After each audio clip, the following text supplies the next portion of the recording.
दिल्ली के पूर्व उप मुख्यमंत्री मनीष सिसोदिया को सीधे दिल्ली की तिहाड़ जेल से इस समय अदालत में पेश करने के लिए ले जाया जा रहा है। राउस रेवेन्यू कोर्ट में मनीष सिसोदिया की पेशी है और ईडी सिसोदिया को लेकर राउस रेवेन्यू कोर्ट पहुंची है। सीबीआई के बाद अब ईडी का शिकंजा मनीष सिसोदिया पर कस रहा है और इतना ही नहीं, ईडी यानी कि प्रवर्तन निदेशालय ने 10 दिन की हिरासत मांगी है, 10 दिन की रिमांड चाहती है ईडी और प्रवर्तन निदेशालय। तो कल सिसोदिया को ईडी ने सम्मन दिया था। राउस रेवेन्यू अदालत में इस समय मनीष सिसोदिया को पेश किया जा रहा है। दिल्ली के पूर्व उप मुख्यमंत्री मनीष सिसोदिया, जिन्हें सीबीआई ने गिरफ्तार किया था और उसके बाद जेल में ही, दिल्ली की तिहाड़ जेल में मनीष से पूछताछ हुई थी। सीबीआई लगातार ये पूछताछ कर रही थी।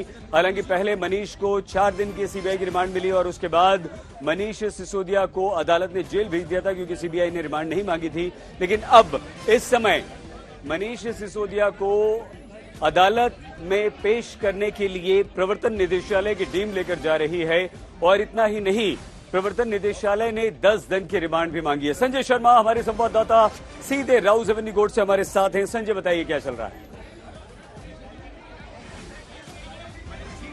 सईद, अभी मनीष सिसोदिया को कोर्ट में पेश किया गया है। जज साहब आने वाले हैं, बस इंतजार चल रहा है कि भोजनावकाश के बाद अदालत लगे और अदालत में इस मामले की शुरू हो। अभी तक ये बताया गया है कि पहले सीबीआई से, यानी अब सीबीआई मामले में अपनी जमानत की अर्जी जो मनीष सिसोदिया ने पेश की है उस अर्जी पर सुनवाई होगी और इसके बाद फिर ईडी इस मामले में कस्टडी लेने को लेकर अपनी अर्जी दाखिल कर चुकी है, उस पर कोर्ट सुनवाई करेगा।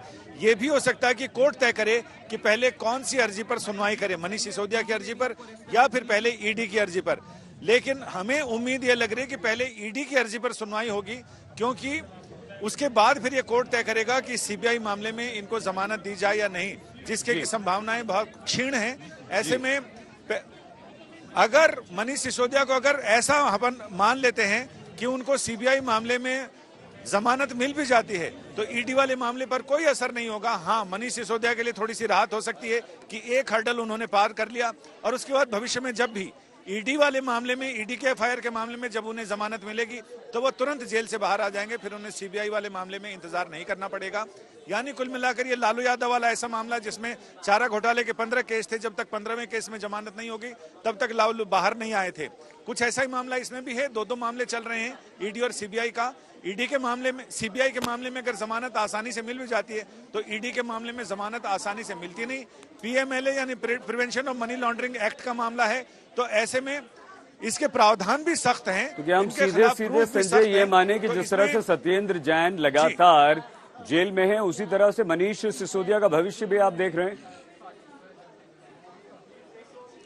जी हाँ, हम ही क्या देख रहे हैं, कानून की थोड़ी बहुत, मेरी जैसी थोड़ी बहुत जानकारी रखने वाला आदमी ये मान रहा है कि अक्सर पुलिस के अधिकारी हों या फिर राजनीतिक मामले में तो टिप्पणियां ऐसे होती हैं, कानून के जानकार वो भी कहते हैं कि इस मामले में तो सिसोदिया जी लंबे ही जाएंगे।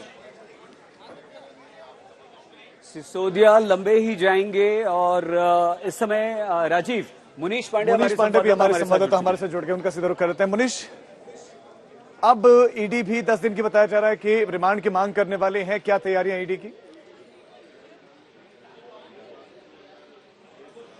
जी बिल्कुल, सबसे पहले मैं आपको बता दूं कि मैं ईडी मुख्यालय के ठीक बाहर मौजूद हूं। यहाँ पर आप देख सकते हैं किस तरीके से बैरिकेड्स लगा दिए गए हैं, पुलिस का बंदोबस्त यहाँ पर बढ़ा दिया गया है और ईडी को पूरा भरोसा है कि आज कोर्ट में सुनवाई होने के बाद में उन्हें मनीष सिसोदिया की 10 दिन की कस्टडी मिलेगी।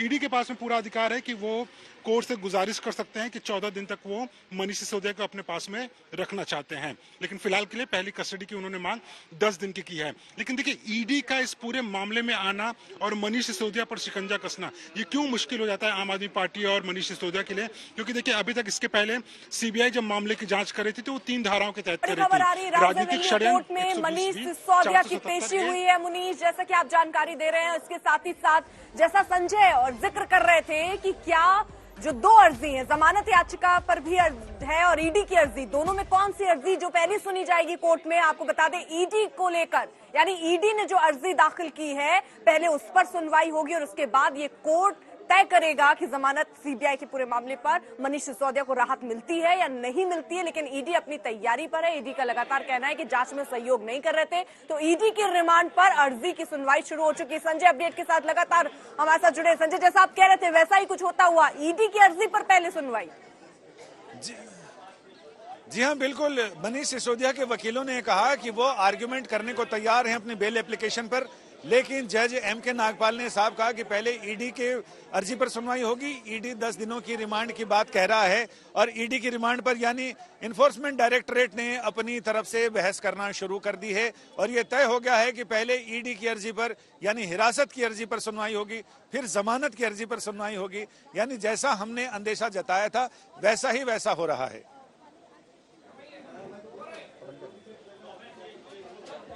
ठीक है संजय। ईडी के काउंसिल रिमांड जी संजय, आपके पास अपडेट आना प्लीज जल्दी से बताएं। काउंसिल रिमांड राजीव, ईडी के काउंसिल, ईडी के वकील जमानत अर्जी पर अपनी बात कह रहे हैं और उन्होंने एप्लीकेशन रीड आउट करना यानी पढ़ना शुरू कर दिया है और उसमें से जो उसके सार है वो अदालत को बता रहे हैं कि आखिर क्यों उन्हें रिमांड चाहिए। उस सारी चीजों की तफसील दी जा रही है और ये बता रहा है, काउंसिल ने कहा है कि एक्सपर्ट कमेटी ने भी ये जताया है कि इन्हें अभी जो पॉलिसी है उसका इन्होंने उल्लंघन किया था। जो पॉलिसी बनाई थी उसमें बदलाव किए गए बिना सबको विश्वास में लिए, सदन को विश्वास में लिए। तो ऐसे में इनका यह कहना है कि एक्सपर्ट कमेटी भी इस बात की ओर इशारा कर रही है कि इसमें जरूर कुछ गड़बड़ हुआ है और गड़बड़ी के संकेत और सूत्र हमारे हाथ में लगे हैं। लिहाजा हमें इनकी कस्टडी चाहिए जिसमें कि हम इनसे पूछताछ कर सके, बाकी गवाहों ने जो जानकारी दी है उसकी इनसे तस्दीक कराई जा सके, हमने जो अपने सबूत जुटाए हैं उन सबूतों पर इनसे बात की जा सके और उनसे पूछा जा सके कि ये सबूत क्या कहते हैं, इसमें और कौन कौन से लोग इन्वॉल्व हैं, पैसा किधर से आया, पैसा किधर गया, कैसे आया, कैसे गया, कैसे ठिकाने लगाया गया। ये तमाम चीजों पर ईडी को इनसे जवाब चाहिए और इसी जवाब के चक्कर में इनका ये कहना है कि उन्हें एक अच्छी खासी रिमांड दी जाए। 10 दिनों की रिमांड ये मांग रहे हैं। अब ये देखना दिलचस्प होगा कि जरा आपको रोक रही हूँ, जल्दी से ये अपडेट भी दर्शकों तक एक बार फिर से पहुंचा दें क्योंकि अब कोर्ट में सुनवाई चल रही है। ईडी की अर्जी पर पहले सुनवाई हो रही है क्योंकि आज की तारीख में जमानत अर्जी पर भी मनीष सिसोदिया की सुनवाई होनी थी, लेकिन ईडी ने कल ही मनीष सिसोदिया को गिरफ्तार किया। कोर्ट में आज जब गए तो 10 दिन के रिमांड की डिमांड ईडी की तरफ से हो सकती है और ईडी की रिमांड अर्जी पर ही दरअसल इस वक्त सुनवाई चल रही है। ईडी ये बातें अंदर कोर्ट में रखते हुए कि आखिरकार कौन कौन से सबूत हैं जो सामने हाथ लगे हैं और क्या चाहती है ईडी, कितने दिन की रिमांड। लेकिन संजय, 10 दिन की ईडी ने जरूर रिमांड की डिमांड करने का मन भले बनाया हो, लेकिन ये कोर्ट के ऊपर भी तय करेगा और ये इस पर भी क्या तय करेगा कि क्या सबूत या क्या बातें ऐसे ईडी कोर्ट के सामने रखती है और फिर ये तय हो पाए कि कितने दिन की रिमांड में जाएंगे मनीष सिसोदिया। बिल्कुल साफ साफ तो वो ये नहीं बताएंगे कि उनके पास क्या क्या सबूत हैं, लेकिन वो ये जरूर बता रहे हैं और अभी उन्होंने कहा कि एक्सपर्ट कमेटी की राय की अनदेखी की गई और अपने लोगों को फायदा पहुंचाने के लिए एक्सपर्ट कमेटी की राय को भी दरकिनार किया गया है और ऐसे में घपला घोटाला है जिसके सूत्र और सुराग उनके हाथ में है। लिहाजा उनका ये कहना है कि हमें कई इंडिविजुअल के साथ और प्राइवेट एंटिटीज उन सबको बेनिफिट पहुंचाने के लिए, उनको फायदा पहुंचाने के लिए 12% का मार्जिन ऑफर किया गया, जिसके सबूत हमारे पास हैं, जिनमें कई साथ के जो इस साजिश में शामिल लोग हैं उन सारे लोगों ने अपने बयान में बताया है।